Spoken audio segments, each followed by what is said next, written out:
ईश्वर तुल्य माता पिता, परफेक्ट माता पिता का मिथक। प्राचीन यूनानियों के पास एक समस्या थी।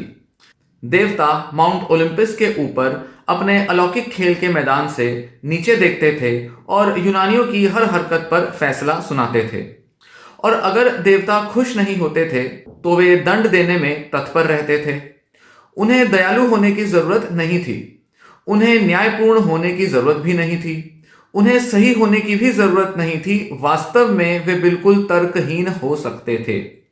अपनी मर्जी से वे आपको एक प्रतिध्वनि में बदल सकते थे या आपको अनंत काल तक एक चट्टान को ऊपर की ओर धकेलने के लिए मजबूर कर सकते थे।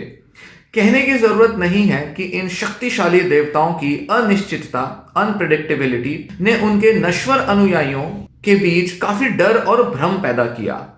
कई विषाक्त मतलब टॉक्सिक माता पिता अपने बच्चे के साथ भी ऐसे ही रिश्ते रखते हैं। एक अप्रत्याशित मतलब अनप्रिडिक्टेबल माता पिता एक बच्चे की नजर में एक भयानक भगवान की तरह होता है। जब हम बहुत छोटे होते हैं तो हमारे ईश्वर तुल्य माता पिता हमारे लिए सब कुछ होते हैं। उनके बिना हम अप्रिय, असुरक्षित, बेघर और भूखे रह जाते, निरंतर आतंक की स्थिति में रहते, यह जानते हुए कि हम अकेले जीवित रहने में असमर्थ हैं। वे हमारे सर्वशक्तिमान प्रदाता हैं। हमें जरूरत होती है और वे उस जरूरत की आपूर्ति करते हैं। उनके खिलाफ कोई भी राय ना मिल पाने के कारण हम उन्हें आदर्श माता पिता मानते हैं।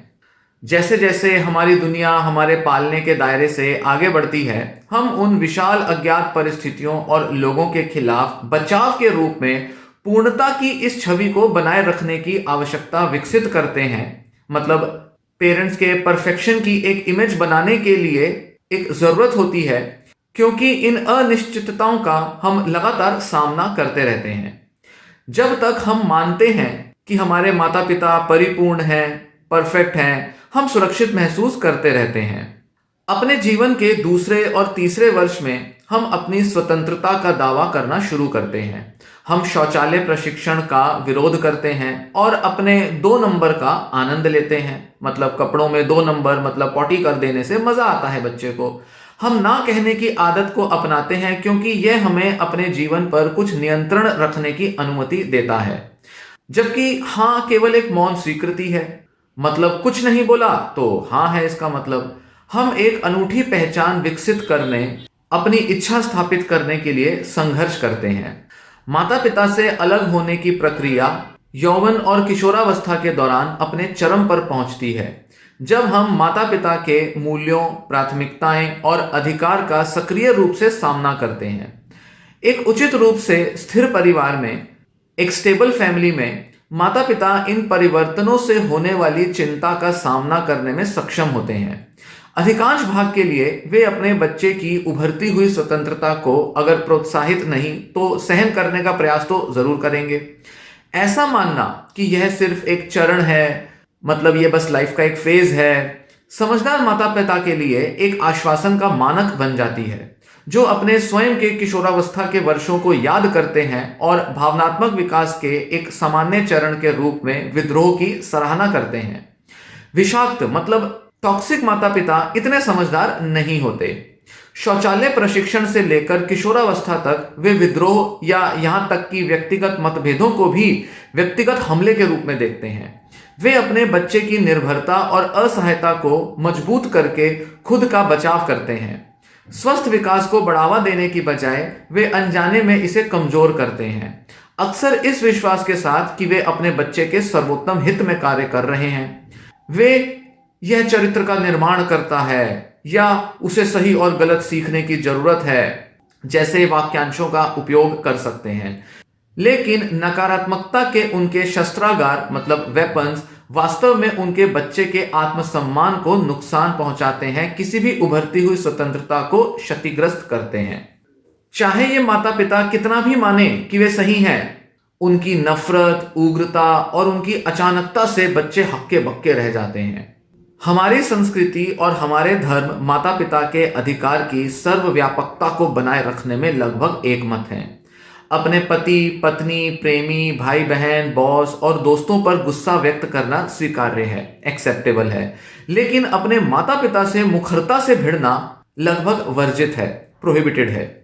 हमने कितनी ही बार सुना है, अपनी माँ से उल्टी बात मत करो, अपने पिता पर चिल्लाने की हिम्मत मत करो। ऐसे वाक्यांश सुनते रहते हैं। हिंदू, जैन, सिख, यहूदी, ईसाई परंपरा में हमें अपने माता पिता का सम्मान करने का निर्देश देकर हमारे सामूहिक अचेतन में इस टैबू को स्थापित किया है। मतलब हमारे अनकॉन्शियस माइंड में इस चीज को बिठा दिया गया है कि अपने माता पिता का सिर्फ सम्मान करना चाहिए और किसी तरह से उनसे सवाल जवाब नहीं करना चाहिए। यह विचार हमारे स्कूलों, कॉलेजों, हमारे मंदिरों और चर्चों, हमारी सरकार, यहाँ तक के हमारे मीडिया में भी गूंजता है।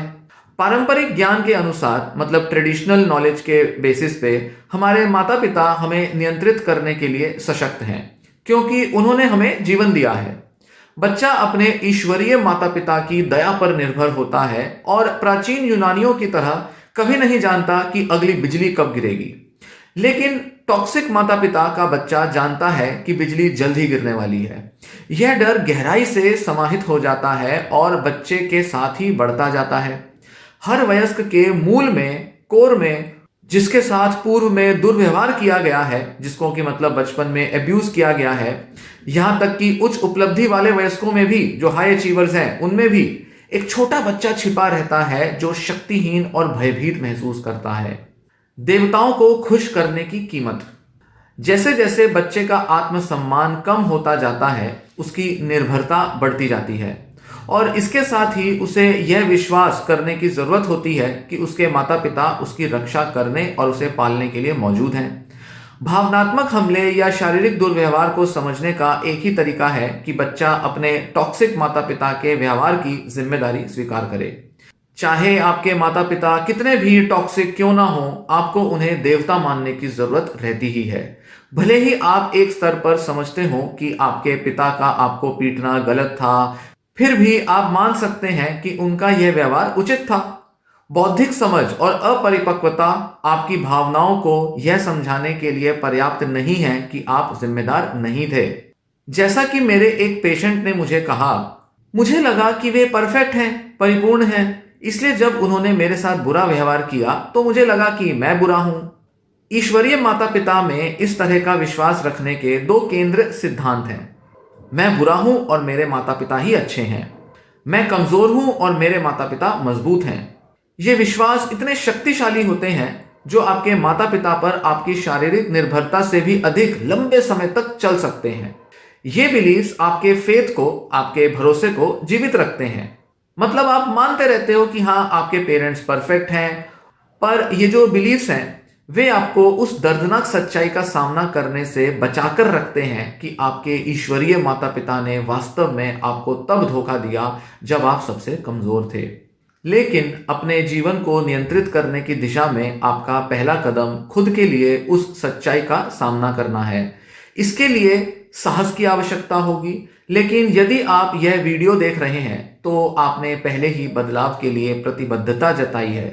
इसके लिए भी साहस की ही आवश्यकता थी। अब यहां कुछ केसेस की बात करूंगा। पहला केस, उन्होंने मुझे कभी यह भूलने नहीं दिया कि मैंने उन्हें कैसे अपमानित किया था। 28 वर्षीय संध्या एक आकर्षक महिला जिसके पास सब कुछ था। जब वह पहली बार मुझसे मिलने आई थी तो वह गंभीर रूप से उदास थी। उसने मुझे बताया कि वह अपने जीवन में हर चीज से नाखुश थी। वह कई वर्षों तक एक प्रतिष्ठित कंपनी में फूलों की डिजाइनर थी। उसने हमेशा अपना खुद का व्यवसाय खोलने का सपना देखा था, लेकिन उसे यकीन था कि वह सफल होने के लिए पर्याप्त रूप से होशियार नहीं थी। वह असफलता से डरती थी। संध्या 2 साल से भी अधिक समय से गर्भवती होने की कोशिश कर रही थी, लेकिन उसे सफलता नहीं मिली। जैसे जैसे हम बात करते गए, मुझे लगने लगा कि गर्भवती ना हो पाने की वजह से उसे अपने पति के प्रति बहुत नाराजगी हो रही थी और उनके रिश्ते में कमी महसूस हो रही थी। इस तथ्य के बावजूद कि वह वास्तव में समझदार और प्यार करने वाला पति लग रहा था। उसकी मां के साथ हाल ही में हुई बातचीत ने इस मुद्दे को और भी बढ़ा दिया। यह पूरी गर्भावस्था मेरे लिए एक वास्तविक जुनून बन गई है। जब मैंने अपनी मां के साथ दोपहर का भोजन किया तो मैंने उन्हें बताया कि मैं कितनी निराश हूं। उन्होंने मुझसे कहा, मुझे यकीन है कि यह उस गर्भपात की वजह से ही है जो तुमने करवाया था। भगवान रहस्यमय तरीके से काम करते हैं। मैं तब से रोना बंद नहीं कर पाई हूं। वह मुझे कभी भूलने ही नहीं देती। मैंने उनसे गर्भपात के बारे में पूछा।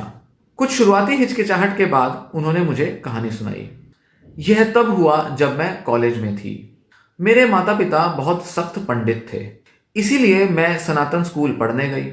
मेरा विकास जल्दी हुआ और जब मैं 12 साल की हुई तब मैं 5 फुट 6 इंच की थी। मेरा वजन 75 किलो था और मैं 36 सी की ब्रा पहनती थी। लड़के मुझ पर ध्यान देने लगे और मुझे यह बहुत पसंद आया। इसने मेरे पिताजी को पगला दिया। पहली बार जब उन्होंने मुझे किसी लड़के को गुड नाइट झप्पी करते हुए पकड़ा तो उन्होंने मुझे इतनी जोर से वेश्या कहा कि पूरे मोहल्ले को सुनाई दिया। उसके बाद से सब कुछ बिगड़ता चला गया। जब भी मैं किसी लड़के के साथ बाहर जाती तो पिताजी मुझसे कहते कि मैं नरक में जा रही हूं। उन्होंने कभी कोई मौका नहीं छोड़ा। मुझे लगा कि मैं वैसे भी शापित हूं, इसलिए जब मैं 18 साल की थी तो मैंने इस लड़के के साथ संबंध बनाए। बस मेरी किस्मत खराब थी, मैं गर्भवती हो गई। जब मेरे माता पिता को पता चला तो वे आग बबूला हो गए। फिर मैंने उनसे कहा कि मैं गर्भपात कराना चाहती हूँ। वे पूरी तरह से बौखला गए। उन्होंने मुझ पर 1000 बार पापी कह के चिल्लाया होगा। अगर मैं पहले से ही नरक में नहीं जा रही होती तो उन्हें यकीन था कि अब तो मेरा जाना पक्का हो ही जाएगा। उनसे सहमति पत्र पर हस्ताक्षर कराने का एकमात्र तरीका खुद को मारने की धमकी देना था। मैंने संध्या से पूछा कि गर्भपात के बाद उसके साथ क्या हुआ। वह अपनी कुर्सी पर उदास भाव से बैठी रही, जिससे मेरा दिल दुखी हो गया। स्वर्ग से पतन हुआ था फिर मेरा। मेरा मतलब है, पिताजी ने मुझे पहले भी बहुत बुरा महसूस कराया था, लेकिन अब मुझे ऐसा लग रहा था कि मुझे जीने का अधिकार भी नहीं है। मुझे जितनी शर्म महसूस हुई, मैंने चीज़ों को ठीक करने की उतनी ही कोशिश की। मैं बस समय को पीछे ले जाना चाहती थी। बचपन में जो प्यार मुझे मिला था उसे वापस पाना चाहती थी। लेकिन वे इस बारे में बात करने का कोई मौका नहीं छोड़ते। वे इस बारे में एक टूटे हुए रिकॉर्ड की तरह कि मैंने क्या किया, कैसे किया और मैंने उन्हें कैसे अपमानित किया, बस इसी बारे में रिकॉर्ड उनका बजता रहता था। मैं उन्हें दोष नहीं दे सकती। मुझे वह कभी नहीं करना चाहिए था जो मैंने किया। मेरा मतलब है, उन्होंने मुझसे बहुत अधिक नैतिक अपेक्षाएं रखी थीं। अब मैं बस उनसे माफ़ी मांगना चाहती हूँ उन पापों के लिए जिनसे कि मैंने उन्हें बहुत दुख पहुंचाया है। इसलिए मैं वह सब करती हूँ जो वे मुझसे करवाना चाहते हैं। यह मेरे पति को पगला कर देता है। वह और मैं इसके बारे में बहुत झगड़ते हैं, लेकिन मैं कुछ कर नहीं सकती। मैं बस चाहती हूँ कि वे मुझे माफ़ कर दें। जब मैंने इस प्यारी युवती की बात सुनी तो मैं उसके माता पिता के व्यवहार से हुई पीड़ा से बहुत आहत हुआ, और यह भी कि उसे इस पीड़ा के लिए माता पिता की जिम्मेदारी को नकारने की कितनी जरूरत महसूस हो रही थी। वह मुझे यह समझाने के लिए लगभग बेताब लग रही थी कि उसके साथ जो कुछ भी हुआ उसके लिए वह ही दोषी है। संध्या का आत्मदोष उसके माता पिता की अड़िग धार्मिक मान्यताओं से और भी बढ़ गया। मुझे पता था कि अगर संध्या को यह एहसास हो जाए कि उसके माता पिता उसके साथ कितने क्रूर और भावनात्मक रूप से दुर्व्यवहार कर रहे थे तो इसके लिए मुझे शायद कड़ी मेहनत करनी पड़ेगी। मैंने तय किया कि यह निष्पक्ष रहने का समय नहीं है। मैं बोला, तुम्हें कुछ पता है, मैं उस छोटी लड़की के लिए बहुत गुस्से में हूँ। मुझे लगता है कि तुम्हारे माता पिता तुम्हारे साथ बहुत बुरा व्यवहार करते थे। मुझे लगता है कि उन्होंने तुम्हें सजा देने के लिए धर्म का दुरुपयोग किया। मुझे नहीं लगता कि तुम इसके लायक हो। संध्या, मैंने 2 घातक पाप किए हैं। मैं बोला, देखो, तुम तो बस एक बच्ची थी, बस एक टीनेजर थी। हो सकता है कि तुमने कुछ गलतियां की हों, लेकिन तुम्हें हमेशा उन गलतियों के लिए भुगतान नहीं करना पड़ता। यहां तक कि अध्यात्म भी तुम्हें प्रायश्चित करने और अपने जीवन को आगे बढ़ाने का मौका देता है। अगर तुम्हारे माता पिता उतने ही अच्छे होते जितना तुम कहती हो तो वे तुम्हारे लिए कुछ दया दिखाते। संध्या, वे मेरी आत्मा को बचाने की कोशिश कर रहे थे। अगर वे मुझसे इतना प्यार नहीं करते तो उन्हें मेरी परवाह नहीं होती। मैं बोला, चलो इसे एक अलग नजरिए से देखते हैं। क्या होता अगर तुमने गर्भपात नहीं करवाया होता और तुम्हारी एक छोटी लड़की होती। वह अब लगभग 10 साल की होती, है ना? संध्या ने सर हिलाया, यह समझने की कोशिश करते हुए कि मैं क्या कह रहा हूं और कहां जा रहा हूं। मैं बोला, मान लो वह युवावस्था में गर्भवती हो गई। क्या तुम उसके साथ वैसा ही व्यवहार करोगी जैसा तुम्हारे माता पिता ने तुम्हारे साथ किया? संध्या: लाखों सालों में भी नहीं। संध्या को एहसास हुआ कि उसने जो कहा था उसका क्या मतलब है। मैं बोला, तुम ज्यादा प्यार से पेश आओगी, है ना? और तुम्हारे माता पिता को भी ज्यादा प्यार से ही पेश आना चाहिए था तुम्हारे साथ। यह उनकी विफलता है, तुम्हारी नहीं। संध्या ने अपनी आधी जिंदगी एक बड़ी सी सुरक्षा दीवार बनाने में बिताई थी। इस तरह की रक्षात्मक दीवारें टॉक्सिक माता पिता के वयस्क बच्चों में बहुत आमतौर पर बन जाती हैं। ये दीवारें कई तरह के मनोवैज्ञानिक ईंटों से बनी हो सकती हैं, लेकिन संध्या की दीवार में सबसे आम प्राथमिक सामग्री है एक विशेष रूप से जिद्दी ईंट, जिसे डिनाइल कहा जाता है। इनकार करना, नकारना। नकारने की शक्ति मतलब डिनाइल की पावर। इनकार मतलब डिनाइल मनोवैज्ञानिक बचावों में सबसे आदिम मतलब प्रिमिटिव और सबसे शक्तिशाली होता है। यह जीवन के कुछ दर्दनाक अनुभवों के प्रभाव को कम करने का या यहां तक कि उन्हें नकारने के लिए एक काल्पनिक वास्तविकता का उपयोग करता है।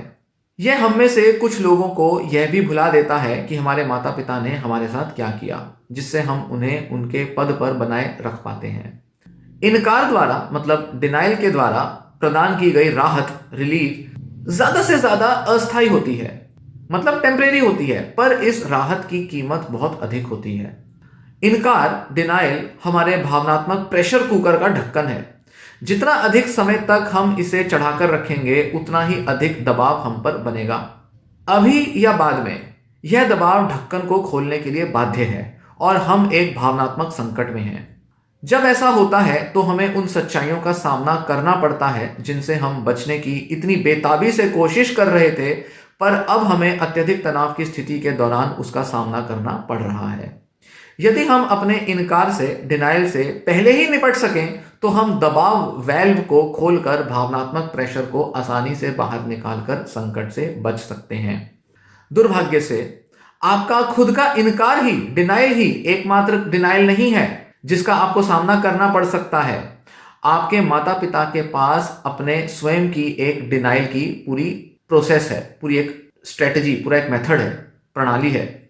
जब आप अपने अतीत की सच्चाई को फिर से खोजने के लिए संघर्ष कर रहे होते हैं, खासकर जब यह सच्चाई उनके बारे में कुछ खराब चेहरे को दर्शाती है, तो आपके माता पिता इस बात पर जोर दे सकते हैं कि यह इतना बुरा भी नहीं था, या ऐसा कुछ नहीं हुआ, या यहां तक कि अरे ऐसे तो बिल्कुल भी नहीं हुआ, तुम तो बेवजह हम पर इल्जाम लगा रही हो या रहे हो। ऐसे कथन आपके व्यक्तिगत इतिहास को फिर से टटोलने के आपके प्रयासों को और भी ज्यादा विफल कर सकते हैं, जिससे आप अपने स्वयं के जो भी मेंटल इंप्रेशंस हैं या जो मेमोरीज हैं उन पर भी सवाल उठा सकते हैं। वे वास्तविकता को समझने की आपकी क्षमता में आपके आत्मविश्वास को कम करते हैं, जिससे आपके आत्मसम्मान को फिर से निर्मित करना और भी मुश्किल हो जाता है। संध्या का डिनाइल इतना मजबूत था कि ना केवल वह अपनी वास्तविकता को देखने से चूक गई, बल्कि वह यह भी स्वीकार नहीं कर पाई कि देखने के लिए कोई एक अन्य वास्तविकता भी है। मुझे उसके दर्द से सहानुभूति थी, लेकिन मुझे उसे कम से कम इस संभावना पर विचार करने के लिए राजी करना था कि उसके मन में अपने माता पिता के बारे में जो छवि है वह सही नहीं है। मैंने यथासंभव नरमी से पेश आने की कोशिश की। मैं इस तथ्य का सम्मान करता हूं कि आप अपने माता पिता से प्यार करते हैं और आप मानते हैं कि वे अच्छे लोग हैं। मुझे यकीन है कि जब आप बड़े हो रहे थे तो उन्होंने आपके लिए बहुत अच्छी चीजें की थी, लेकिन आपका एक हिस्सा ऐसा होना चाहिए जो जानता हो या कम से कम यह महसूस करता हो कि प्यार करने वाले माता पिता अपने बच्चे की गरिमा और आत्मसम्मान पर इतनी बेरहमी से हमला नहीं कर सकते। मैं आपको अपने माता पिता या अपने धर्म से दूर नहीं करना चाहता। आपको उन्हें अस्वीकार करने या धर्म को त्यागने की जरूरत नहीं है, लेकिन आपके अवसाद को दूर करने का एक बड़ा हिस्सा इस कल्पना को छोड़ने पर निर्भर हो सकता है कि वे परिपूर्ण हैं, परफेक्ट हैं। वे आपके साथ क्रूर थे, उन्होंने आपको चोट पहुंचाई। तुमने जो भी किया वह तुमने पहले ही कर लिया था। उनके द्वारा कितनी भी उल्हाना दी जाए, इसमें कोई बदलाव आने वाला तो था नहीं। क्या तुम महसूस नहीं कर सकते कि उन्होंने तुम्हारे अंदर की संवेदनशील युवा लड़की को कितनी गहरी चोट पहुंचाई है, और यह कितना आवश्यक था? संध्या की हाँ मुश्किल से सुनाई दे रही थी। मैंने उससे पूछा कि क्या उसे इसके बारे में सोचकर डर लगता है। उसने बस सिर हिलाया। अपने डर की गहराई के बारे में बात करने में असमर्थ थी वो, लेकिन वह इतनी बहादुर थी कि उसने हिम्मत नहीं हारी। निराशाजनक उम्मीद, होपलेस होप। 2 महीने की थेरेपी के बाद संध्या ने कुछ प्रगति की थी, लेकिन अभी भी अपने आदर्श माता पिता के मिथक से चिपकी हुई थी। जब तक वह उस मिथक को नहीं तोड़ देती, वह अपने जीवन के सारे दुख के लिए खुद को ही दोषी मानती रहेगी। मैंने उसे अपने माता पिता को थेरेपी सेशन में आमंत्रित करने के लिए कहा। मुझे उम्मीद थी कि अगर मैं उन्हें यह दिखा पाऊं कि उनके व्यवहार ने संध्या के जीवन को कितनी गहराई से प्रभावित किया है, तो वे अपनी कुछ जिम्मेदारी स्वीकार कर सकते हैं, जिससे संध्या के लिए अपनी नकारात्मक आत्म छवि को सुधारना आसान हो जाएगा। उसके माता पिता सेशन में आए, पर हमारे परिचित होने से पहले ही उसके पिता ने कहा, आप नहीं जानते कि वह कितनी बुरी बच्ची थी डॉक्टर। वह लड़कों के पीछे पागल हो जाती थी और उन्हें बहकाती रहती थी। आज उसकी सारी समस्याएं उस शापित गर्भपात की वजह से ही हैं। मैं संध्या की आंखों में आंसू देख सकता था। मैं उसका बचाव करने के लिए आगे बढ़ा। यही कारण नहीं है कि संध्या को समस्याएं हो रही हैं, और मैंने आपसे यहाँ उसके अपराधों की एक लंबी सूची पढ़ने के लिए नहीं कहा है। अगर आप यहाँ सिर्फ इसी के लिए आए हैं तो हम वाकई कहीं नहीं पहुंच पाएंगे। यह सेशन कारगर नहीं हुआ। पूरे सत्र के दौरान संध्या की माँ और पिता ने मेरी नसीहतों के बावजूद अपनी बेटी पर बारी बारी से हमला किया। यह 1 घंटा बहुत लंबा था। उनके जाने के बाद संध्या ने तुरंत उनके लिए माफी मांगी। मुझे पता है कि वे आज वास्तव में मेरे लिए नहीं आए, लेकिन मुझे उम्मीद है कि आपको वे पसंद आए होंगे। वे वाकई अच्छे लोग हैं। वे यहाँ आने से घबराए हुए लग रहे थे। शायद मुझे उन्हें आने के लिए नहीं कहना चाहिए था। शायद इससे वे परेशान हो गए हों। उन्हें इस तरह की चीज़ों की आदत नहीं है, लेकिन वे वाकई मुझसे प्यार करते हैं। बस उन्हें थोड़ा समय दें, आप देखेंगे कि कुछ बदलाव आएगा। यह सत्र और संध्या के माता पिता के साथ कुछ बाद के सत्रों ने स्पष्ट रूप से दिखाया कि वे संध्या की समस्याओं के बारे में उनकी धारणा को चुनौती देने वाली किसी भी चीज़ के प्रति कितने बंद दिमाग वाले थे। किसी भी बिंदु पर उनमें से कोई भी उन समस्याओं के लिए कोई जिम्मेदारी स्वीकार करने को तैयार नहीं था, और संध्या उन्हें अपना आदर्श मानती रही।